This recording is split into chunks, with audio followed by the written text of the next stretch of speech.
Hello everyone, today I'm going to cover 3 topics. Silicon Valley Bank, briefly.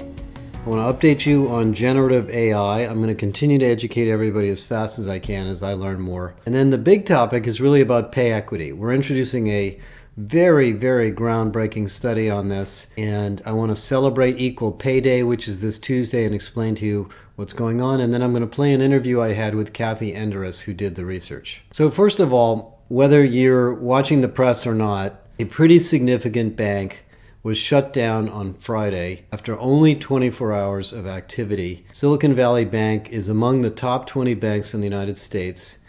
And essentially what happened to them is the same thing that's happening to virtually every tech company and many other companies, is they got a little bit drunk on the 15 years of zero interest rates, created massive amounts of business in the tech industry and the VC market and a lot of the well-heeled entrepreneurs in Silicon Valley. In fact, their revenue grew by 81% during 2021, so you can imagine what that was. That was all sorts of investment money and startups and CEOs and other people going public, putting their money in the bank. And then they took all that cash and they bought low interest rate long-term bonds, which is a huge risk. I know they're smarter than this, so I don't even know this happened. Realized that as soon as the interest rates went up, they lost more than $1 billion on their books, almost $2 billion as I read it, and went out to the market and said, stay calm, we're going to issue more stock. And as soon as you say, stay calm, as the CEO of a bank, everybody takes their money out. So that's essentially what happened. And the only reason it's really relevant is 2. Number 1, this is the second largest bank failure ever in the United States. The last time this happened, we ended up with the 2008 meltdown. So there could be a contagion that comes from this. But the second is that many of the tech companies and entrepreneurs and startups that we rely on in HR still do come from Silicon Valley, and they have their money in SVB. And guess what happens? They can't make payroll.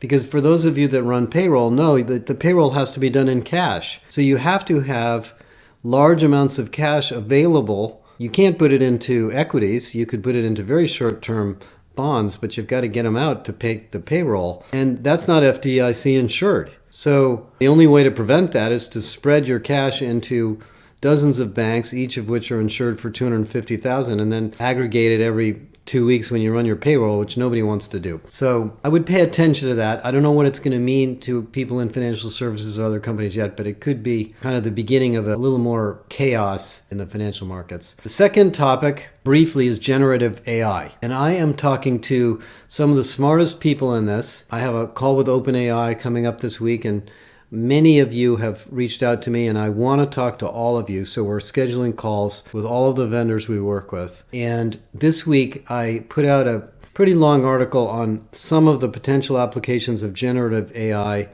in HR. It's a massively transformational and disruptive technology because generative AI, if you read the Stephen Wolfram article on it, which is very, very detailed, but some of you with statistics backgrounds are going to get a kick out of it. You realize that what this is a very sophisticated neural network that can analyze tokens or textual data. Most of the decisions we make in HR are based on English language textual data. Human beings cannot be quantified. We can't quantify in numbers the horsepower or capability of a human being. So we are always making judgment decisions along the lines of something like, this person is highly skilled at this particular domain because I worked with him or her at this company and I saw them do this and that and achieve this level of output and teach other people how to do it. That is not a series of numbers, that's a series of statements. And we can get that information and make sense of it with generative AI. I'm not arguing against IO psychology or assessment or any of the social sciences that we use in HR at all. They're all great. But this one's even better in many respects. And even better than that, it learns from the questions you ask it. So the statistical underpinnings of generative AI are not fixed. So as you use it and ask it more questions, it changes the roles and weights of different factors and get smarter. So this is very, very, very transformational. And there are going to be more announcements this week. I'm not going to leak any of them that are going to blow your mind on this. So I don't think you can ignore it in HR. If you're an HR tech person, you've got to get to know it. If you're a general HR person, you should become familiar with it. We're going to put more courses together in the Academy. We actually have one on AI now, and lots of things out there to read about it. And I will be publishing a big article later in the week on some of the announcements that are coming late next week. But the third big topic for the podcast is pay equity. And we have done, it's been almost a year we've been working on this. We've done an exhaustive study of pay equity.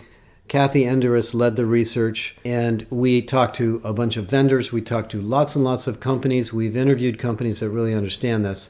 And you're going to hear all about it in Kathy's interview that I'm about to start. But the simple story, as you read about it in my article coming out this week, is that this is a very big, important new business practice. This is not simply a bunch of laws passed by 42 states on pay transparency. It's a new way of thinking about the way you pay people and the pay practices. And as I tried to explain in the article this morning, and you'll hear a little bit about from Kathy, it has a massive, massive impact on your employment brand and your engagement and your retention and your company performance. And it's not something that can be fixed once. It's a new way of thinking about pay, and it's a new way of thinking about pay practices. And of course, the social drivers and the DEI drivers for this are very important because the labor market is so competitive that people will move or just quietly quit if they feel like they're poorly paid or unfairly paid. And the big story that I took away from all this research is not only this enormously interesting new business practice, but the fact that when people feel that they are unfairly paid, everything else is up to question. I don't trust the company, I don't trust my manager, I don't trust the leadership.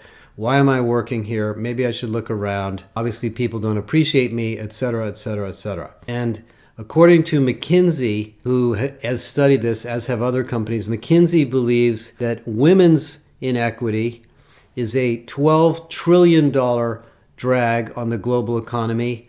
Another study I just read said that women's pay inequity and other inequities is a $7 trillion drag on the economy. So lots and lots of opportunity here for us to improve productivity, to improve employee engagement, to improve your employment brand, and just feel better about work and our jobs as leaders and as HR. So let's listen to my conversation with Kathy, and I encourage you to read the research. A synopsis of it and a infographic is going to be available to non-members, and for corporate members, you're going to get access to the definitive guide with lots of specifics on how to do this. Have a great week. Well, Kathy, maybe let's start with the general concept of why is pay equity an issue, and why did we even start doing this research? Yeah, Josh, pay equity is actually not a new issue at all. It's been in the US, we've been on a journey for about half a century on trying to make pay equity work. In 1963, Kennedy passed the Equal Pay Act.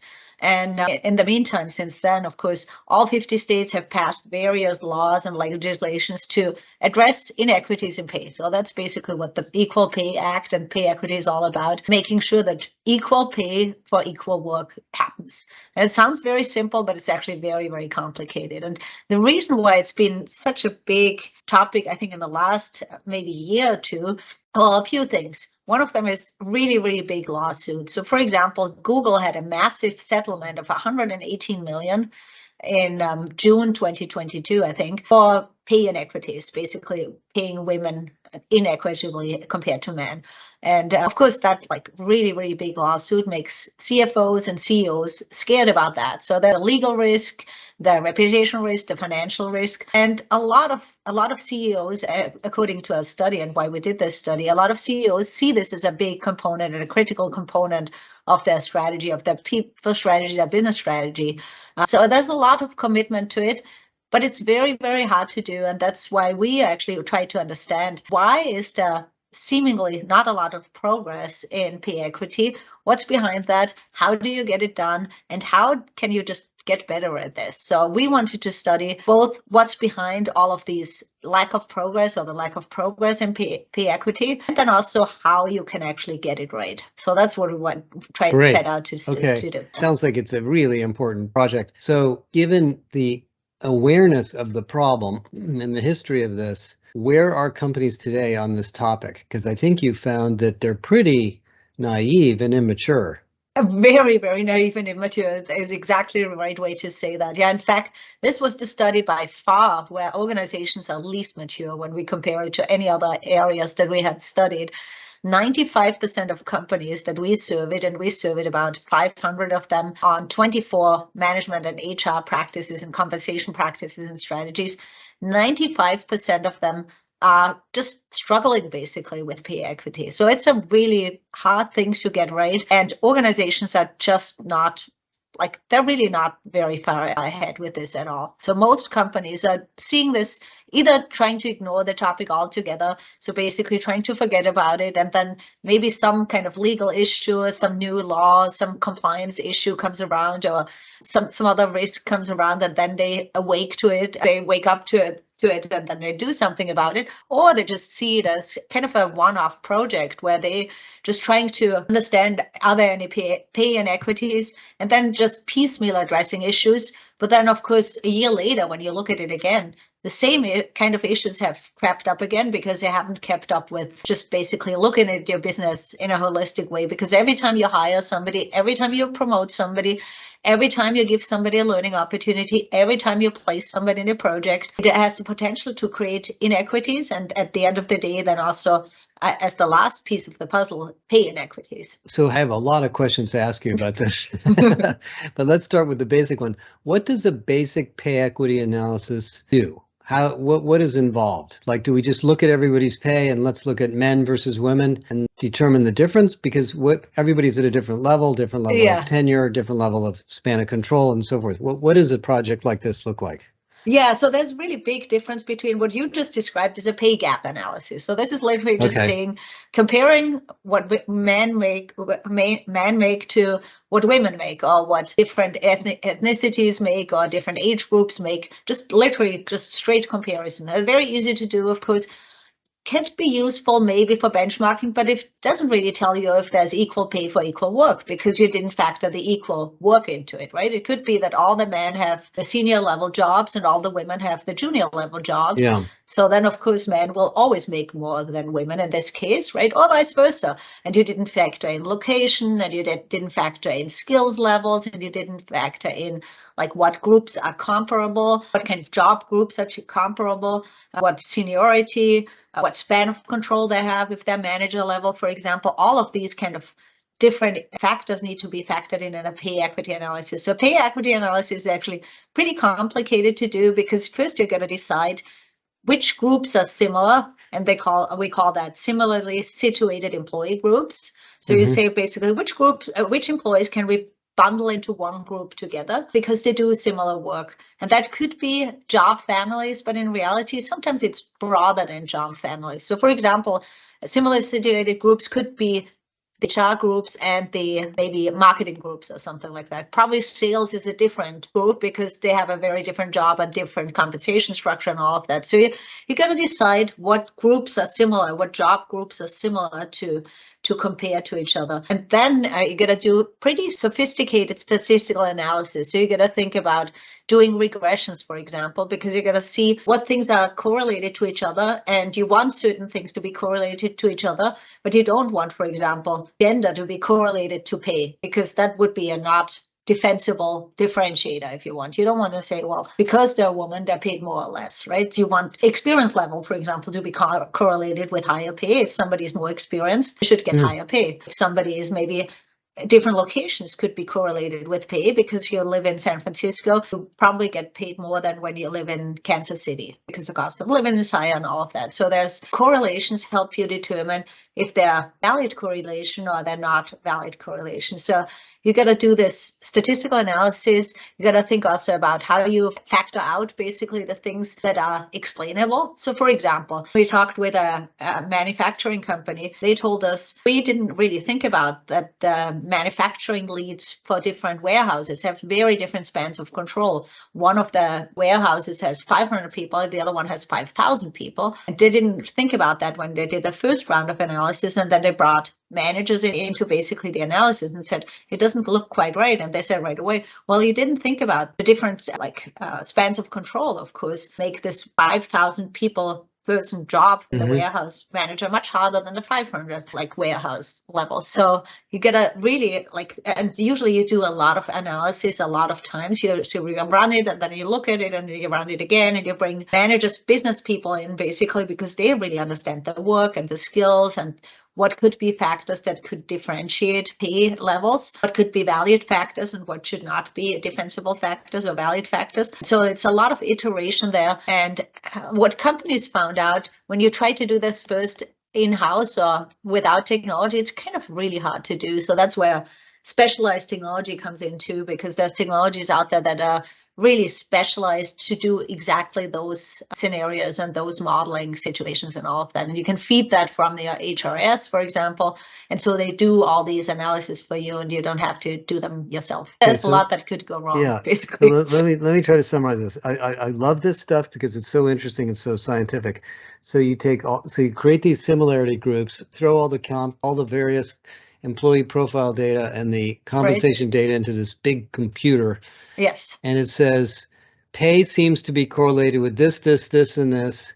And you suddenly find out, oh my God, Black people are making 13% less than white people. Yes, exactly. Separate from the other correlations. We got to fix that. And then all of a sudden you have all these things you have to fix. Is that a sort of a summary? That's exactly right. That's exactly right. Yeah, there's all these things that you're going to fix, and you're going to fix them, right? Because now you know, you can't say, well, I'll just ignore it. So once you know it, you got to fix it. And that's where a big problem, you got it exactly. And that's where the big problem actually comes in, that a lot of companies don't set any budget aside for doing all the fixing.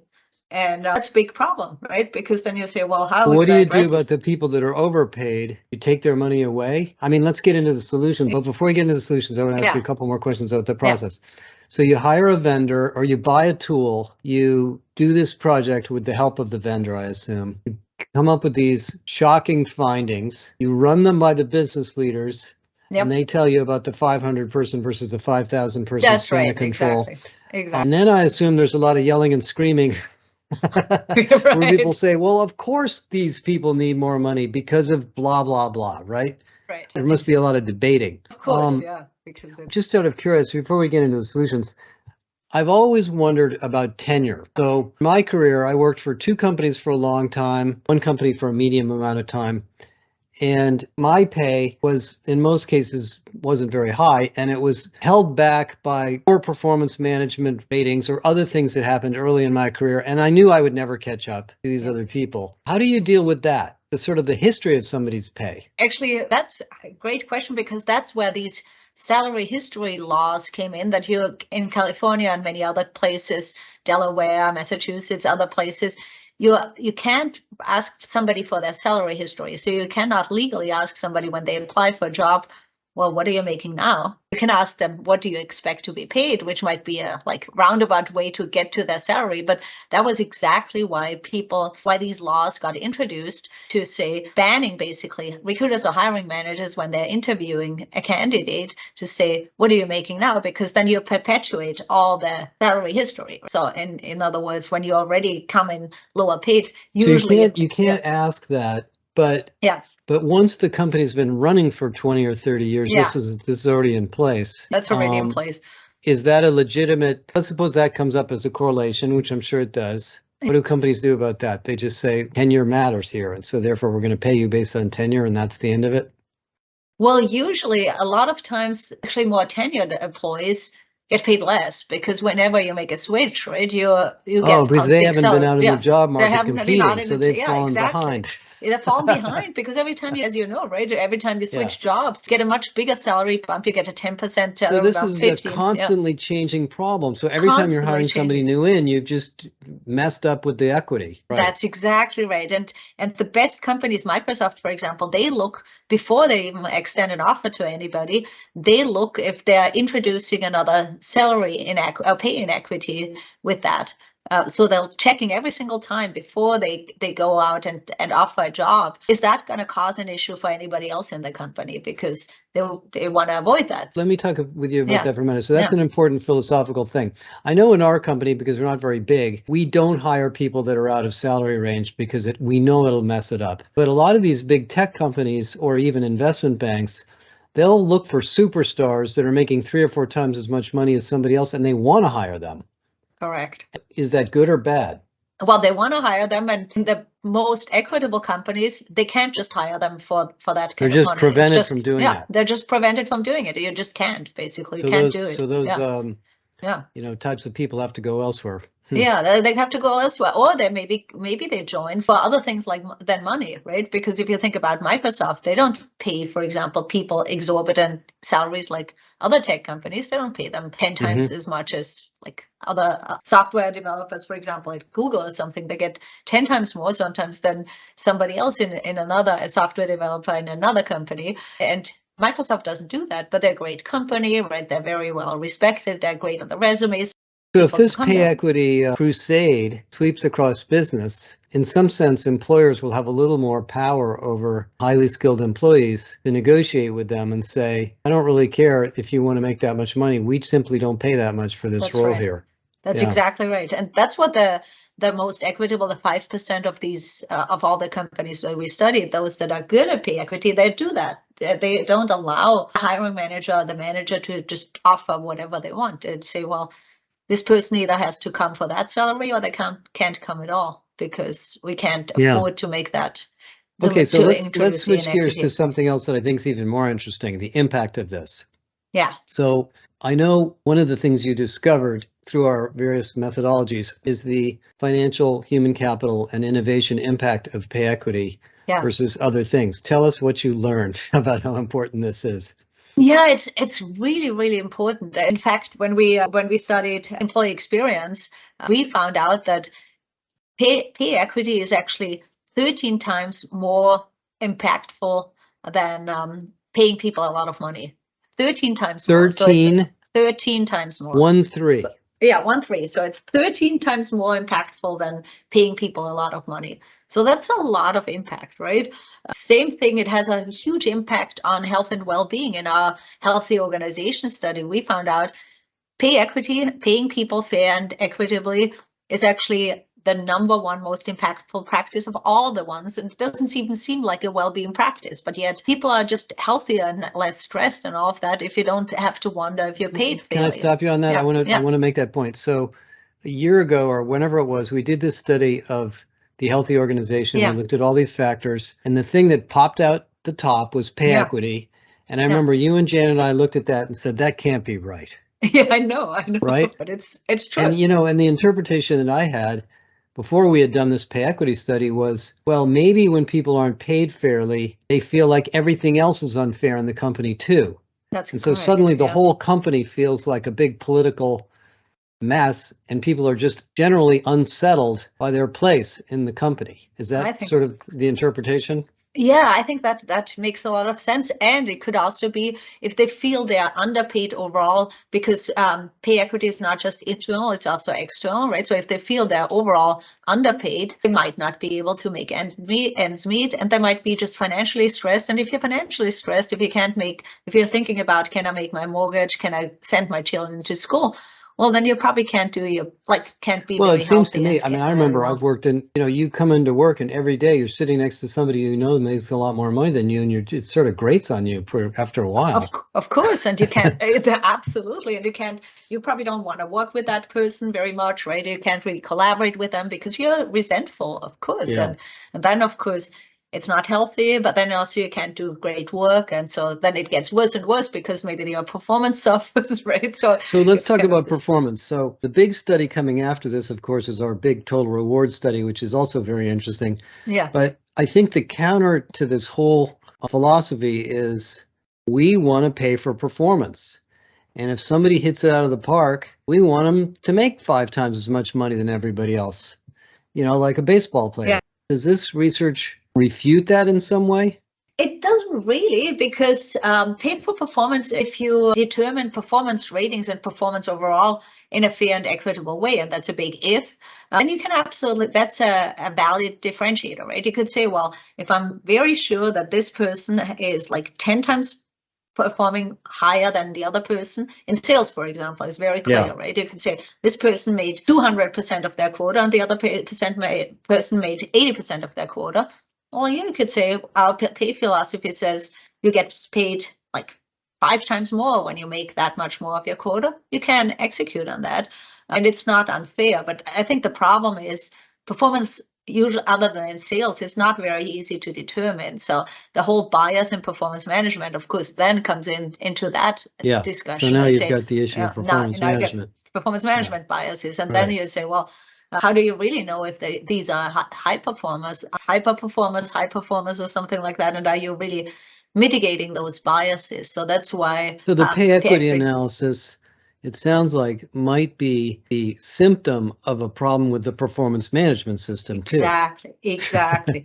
That's exactly right. Or with your hiring process, right? Because you might have had bias in the hiring, or you might have a bias in when you gave, for example, certain people the better career opportunities, right? The better development opportunities, the better projects, or something like that. The bias in all these talent processes, and actually in every business decision, eventually will manifest itself in pay. What occurred to me when I was reading the research and talking with you about it over the last few months is that in some ways, the pay equity project is a project to discuss what equity and fairness really means for the company. Right.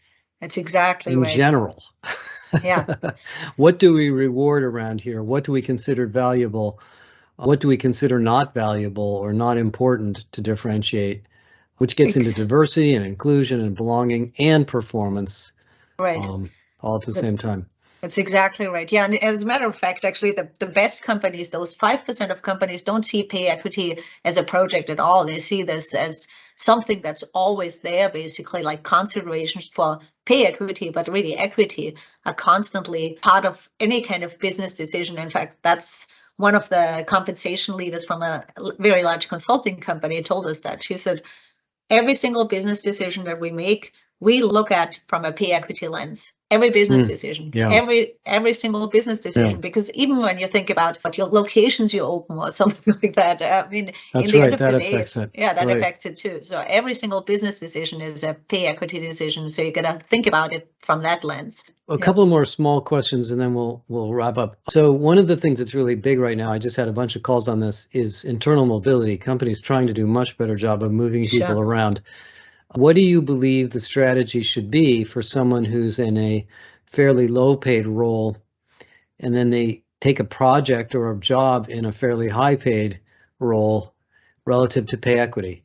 What should happen? Well, what should happen, but most companies don't do that. They should really, companies should really reward people based on projects as well as just the job, the job they do. So in other words, if they take 20% of their time is basically spent, let's just make that up, on this high value project or a highly rewarded project, they need to reward people for that, the person for that, in addition to their regular salary. But that's a hard thing to do, right? Gets very messy and all of that. But in reality, I think that's what should happen. So if you move into a new role at the end of the next performance period, you should be adjusted to be equal. Yeah. Absolutely.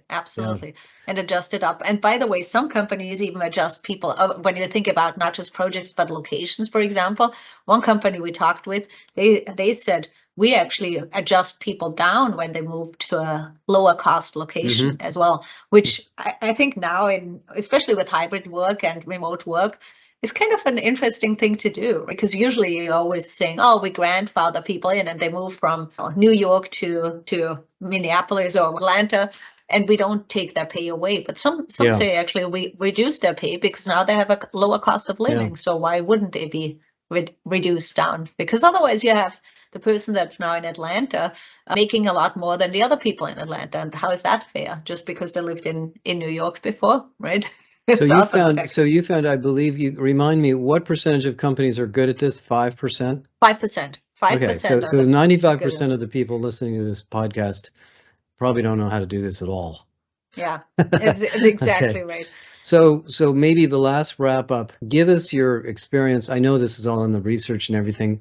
By the way, for people listening to the podcast, if you join our corporate membership, you can get the research and you can join the JBA and take the courses on this, and you can talk to Kathy. But anyway, tell us what generally in a couple minutes, how do you do this? What should companies do? Yeah, companies actually shouldn't start with the pay equity audit, right? That's that's kind of a middle piece of starting with something that's not starting at the beginning. So companies should really start with thinking about their philosophy and their strategy about it. So they really should think about, why do we care about pay equity? Who owns it? Who is working on it? And who's sponsoring it? And what's the budget around it too? Do we have set some budgets aside? So you got to think first about your philosophy, your strategy about it. And that includes your pay strategy, but then also your overall people strategy, your business strategy as well. And then you can think about what jobs you have and how you group them and the analytics and all of that. But then you also have to think, as we talked about before, about all your talent processes. So how do you avoid to be at the same place again when you did all these adjustments, and then a year later you look and you have the same kind of issues again? How do you think about your recruiting, your mobility, as we just talked about, your skills? So this is systemic, using our language. Exactly. It's systemic. It's exactly right. It's not a pay problem. It's really an overall equity problem and an overall people and business problem. Exactly. And then the most impactful thing, actually the most important thing, but also the thing that companies struggle most with, is change in communication. Only 15% of organizations are good at this, but it's the most impactful of these areas. It's much more impactful than doing these analytics. Of course, you got to do them, right? Otherwise, you don't know where you have issues. But if you don't tell people about it, if people don't understand that you're doing this, if leaders are not on board, and I would assume understanding the principles of equity and why we pay people what we do is really part of this. That's exactly right. Exactly. Yeah. Understanding exactly your pay philosophy, your pay practices, your pay strategy, and the principles of equity as well, and training managers on it and leaders on it, because people will respond much better to their leader explaining this to them than HR just telling them, or not telling at all. In fact, when we interviewed a very large transportation company, they did all this great pay equity work and they did all these adjustments and all of that. And they told me all about how they did it, and it sounded great. And I said, well, how did your employees respond to that? And they said, well, we haven't told them we're doing this. And so, because if the employees don't know this, and so they bury any adjustments just in regular merit increases or just like annual increases or something like that. And so, of course, if people don't know you're doing this, you'll never get credit from employees. They'll still think they're paid unfairly. So you shouldn't just bury this in the next review cycle. You should tell people we're fixing inequities constantly around here. You should do that, and train managers on how to have these conversations too. And Schneider Electric, for example, has this part of their management development program where they say we embed this into a management development program for managers to be really proficient about talking about pay equity, talking about equity with their team members, because people will probably have questions, and if you can't answer these questions, you lose the credibility of this actually being a thing that the organization really values and pays attention to. Kathy, I cannot thank you enough. This is such a big, important topic. Thank you for doing this and working on this.